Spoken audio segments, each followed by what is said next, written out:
ওই কিরে, ওই কিরে, ওই কিরে, আমার নাম ওই মধু, মধু হইব মধু মধু। আরে বাবা রে বাবা। তারপরে রনি ভাইয়ের কথা, ওই কিরে মধু মধু। যে লোকটা গত রমজানেও পুরা মাঠ কাঁপাইছে, সোশ্যাল মিডিয়া কাঁপাইছে, তার দোকানের সামনে হাজার হাজার মোবাইল সাংবাদিকরা দাঁড়ায় আসলো ভিডিও করার জন্য। মানে একটা লোক কিভাবে ফেমাস ছিলেন, বিভিন্ন শোরুমে গিয়া উদ্বোধন করছে, সেই লোকটা আজকে কিন্তু হারাই গেছে গা।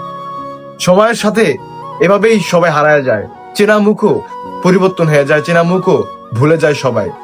যে লোকটা গত রমজানেও পুরা সোশ্যাল মিডিয়া কাঁপাইছে, আজকে তার কথা কেউ মনে পড়ে না, কেউ তার দোকানও যায় না, কেউ সোশ্যাল মিডিয়া আর পায় না। ওই কিরে মধু মধু, এভাবেই হারিয়ে যায় চেনা পরিচিত মানুষ, এভাবেই এক সময় পরিবর্তন হয়ে যায়।